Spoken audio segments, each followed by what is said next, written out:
सफ़र आदमी क्यों करता है, बल्कि हम यूँ कहें कि सफ़र आदमी क्यों करता है और सयाहत आदमी क्यों करता है। सफ़र तो ज़रूरी नहीं है कि सयाहत के लिए हो, सफ़र आदमी को किसी काम से भी कहीं जाने के लिए सफ़र करता है, एक शहर से दूसरे शहर, एक मुल्क से दूसरे मुल्क। लेकिन वो जो खालिस आवारागर्दी वाले सफ़र होते हैं, वो सयाहत जो होती है, उसका मकसद किसी ख़ास मंजिल पे पहुंचने नहीं होता, बल्कि वो आखिरी पॉइंट जहाँ तक जाना है और अपने घर से निकल के उस आखिरी मकाम तक वो सारे इलाके की सैर तफरी करना, मुशाहिदा करना, उसकी सकाफ़त, उसकी ज़बान, उसके लिबास, उसके खाने, वो उन सब चीज़ों से तारुफ़ हासिल करना, ये सयाहत है। तो एक और भी मकसद होता है सयाहत का, वो होता है तफरी, सुकून हासिल करना। कि आप अपने शहरी ज़िंदगी के अंदर बहुत फंसे हुए हैं और अपने कामों में बहुत बुरी तरीके से मसरूफ़ हैं और इस मसरूफ़ियत और इस रूटीन को काफ़ी अरसा हो गया है, तो आप उस रूटीन से बाहर निकलना चाहते हैं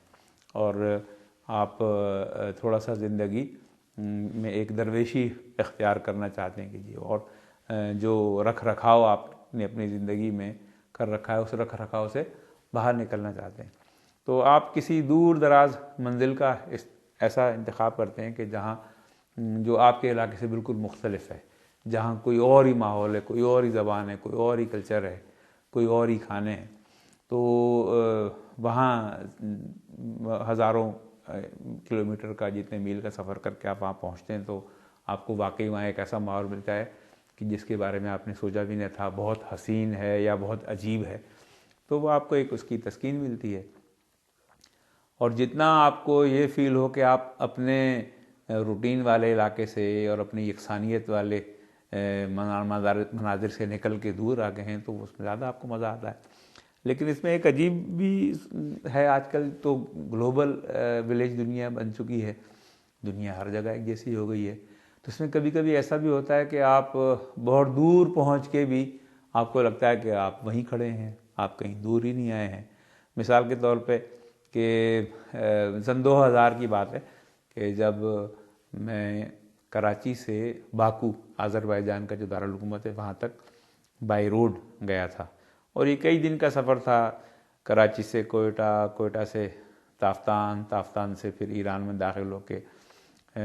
शिराज, इस्फ़हान, तेहरान और फिर ईरान आज़रबाईजान की सरहद पे पहुँच के वहाँ से आज़रबाईजान में दाखिला, फिर आज़रबाईजान के आधे मुल्क को क्रॉस करके फिर वो आगे दारुल हुकूमत बाकू बहरे कैस्पियन के किनारे आता है। तो ये जब मैं कोई एक हफ़्ते का सफ़र ईरान से गुज़रते हुए करके और बाकू पहुंचा बस में,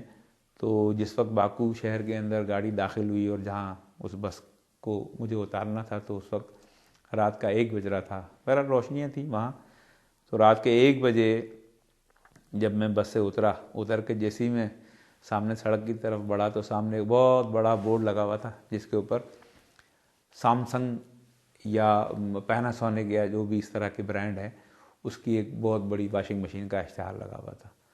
और यही मशीन का, इसी तरह का इश्तिहार कराची में भी मैं जगह जगह लगा हुआ था, वो देख कर आ रहा था। मैं वो पहुँचते ही सर पीट लिया अपना कि वहाँ भी यही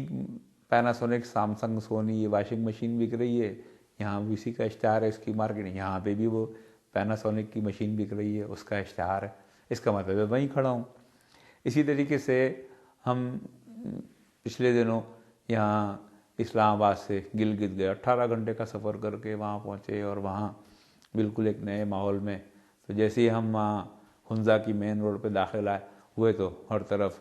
जनाब वो जोंग का इश्तिहार लगे हुए हैं और जो इनके ओप्पो मोबाइल फ़ोन के इश्तिहार लगे हुए हैं। हर तरफ वो चीज़, अरे यार यही ओप्पो मोबाइल फ़ोन, यही जोंग और यही मोबिलिंग और ये सब हम इस्लामाबाद में, तो वहाँ पे भी वही सब कुछ। तो अगर आपको दूर जाके भी यूँ लगे कि आप दूर नहीं आए हैं, तो इसको मैं कामयाब सयाहत नहीं कहूँगा। हालांकि ये एक और नज़रिया मौजूद है कि लोग अपने अपने शहरों, अपने घरों में जब रह रहे होते हैं, तो हर वक्त मोबाइल फ़ोन और टैबलेट और बच्चे उस पर गेम्स खेल रहे हैं और उनको वाईफाई चाहिए, वो सब कुछ है। वो जब हुंजा या स्कर्दू के किसी दूर दराज वादी में पहुँचते हैं, तो वहाँ पे भी परेशान होते हैं, वहाँ पे भी अपने कमरे में दरवाज़ा बंद करके बैठते हैं और मोबाइल ऑन कर लेते हैं या अपना टैबलेट ऑन करके और उसके ऊपर गेम खेलते हैं या उसके ऊपर सब ये सब चीज़ें कर रहे होते हैं कि जो अपने शहर में कर रहे होते हैं। तो वहाँ पहुँच के भी वही सब कुछ करना चाहते हैं। मुझे याद है कि इस्तांबुल में हम कॉन्फ्रेंस में गए थे, उर्दू पर कॉन्फ्रेंस हुई थी और उसमें पूरे दुनिया से खुसूसन पाकिस्तान और हिंदुस्तान से बहुत सारे शायर अदीब उसमें आए थे। तो वो सारे उर्दू बोलने वाले वहाँ जमा हुए, वहाँ कॉन्फ्रेंस में भी उर्दू बोलते रहे। शाम को भी वो किसी हॉल में जमा होके सब आपस में लगे रहते उर्दू में ही, इसलिए कि सारे उर्दू बोलने वाले थे। मुशायरे हो रहे हैं, अदबी नशिस्तें हो रही हैं। वो 5-6 दिन जो वहाँ कॉन्फ्रेंस में रहे तो वहाँ किसी के अंदर मुझे ये ख्वाहिश नहीं देखी कि वो बाहर निकले, मुल्क में घूमे, लोगों से तुर्की में बात करने की कोशिश करे या उनकी ज़बान समझने की कोशिश करे, बल्कि वो यही ढूंढते थे कि कोई उर्दू बोलने वाला मिले और उससे वो उर्दू में ही बात करें। तो अगर उर्दू बोलने वाला ही ढूंढ रहे हैं, आप उर्दू बोलने वाले से ही बात करनी है तो अपने मुल्क में रहें, फिर यहाँ इस मुल्क में आए हैं, इस कल्चर में आए हैं तो उस कल्चर को समझने की कोशिश करें। अच्छा, नतीजा यही हुआ कि जैसी कॉन्फ्रेंस ख़त्म हुई और लोग एक एक करके जाना शुरू हो गए तो हर कोई जाना शुरू हो गया, कोई भी नहीं रुका। मैं तो खैर 18 दिन तकरीबन वहाँ रुका वहाँ और दूसरे शहरों में भी गया और तुर्की ज़बान भी बहरहाल सीखनी थोड़ी बहुत आती भी है बोलना। तो वो भी जो है आप अजनबियत की जो अजनबियत का जो खूबसूरती है, जो उसके अंदर जो एक रानाई है, उसके अंदर जो एहसास है, उसका मज़ा लेने की कोशिश नहीं करते, बल्कि आप जो है वो हर जगह अपने ही माहौल को, अपने सैमसंग को, अपने पैनासोनिक को, अपने ओप्पो को और अपनी जो ज़बान है उसको लेके घूमने की कोशिश करते हैं। हालांकि सयाहत का ये जो बुनियाद है, जो मरकज़ी सयाहत की खुसूसियत है, वो यही है कि आप अपने माहौल से निकल के दूसरे माहौल में जाएं। और कुछ लोग तो कहते हैं कि सयाहत ज़िंदगी है, सफ़र ज़िंदगी है, हज़र मौत है। अल्लामा इकबाल के अल्फाज हैं कि अगर आप एक जगह पर हैं तो समझ लें कि आप मौत वाली कंडीशन में हैं, और अगर आप निकले हुए हैं और अजनबी जगहों पर हैं तो आप ज़िंदगी में हैं। और जैसे कहते हैं ना कि पेंटिंग जो होती है, वो पेंटिंग को करीब से देखें तो इतना मज़ेदार नहीं लगती, लेकिन अगर आप उसको फासले से खड़े होकर देखें तो वो आपको सही ज़्यादा खूबसूरत लगती है, उसकी ज़्यादा अच्छी डिटेल समझ में आती है। तो जो मुसाफिर जो होता है वो दरअसल किसी तस्वीर का वो किरदार होता है जो तस्वीर में से निकल के बाहर खड़ा हो जाता है। यानी जब वो तस्वीर के अंदर है तो वो खुद मंजर है, लोग उसको देखें, लेकिन जब वो तस्वीर से बाहर निकलता है तो वो उसका माहौल उसके लिए मंजर बन जाता है और वो खुद उसका नाज़िर बन जाता है। तो एक ही वक्त में एक शख्स मंजर भी हो सकता है और एक शख्स नाज़िर भी हो सकता है। मसलन मैं अगर इस्तांबुल में हूँ और मेरे सामने से लोग गुजर रहे हैं, बेशक वो अपने ऑफिस से आ रहे हैं, छुट्टी करके ऑफिस जा रहे हैं, अपने काम से जा रहे हैं, वो सब मेरे लिए मंजर हैं, वो सब मेरे लिए सयाहत है। लेकिन जब अपने मुल्क में हूँ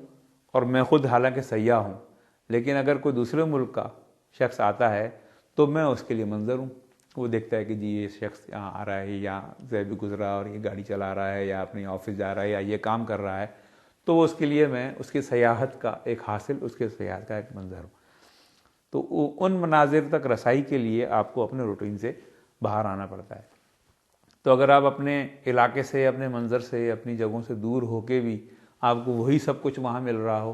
तो ऐसी सयाहत का मेरे ख्याल में कोई बहुत फ़ायदा नहीं है।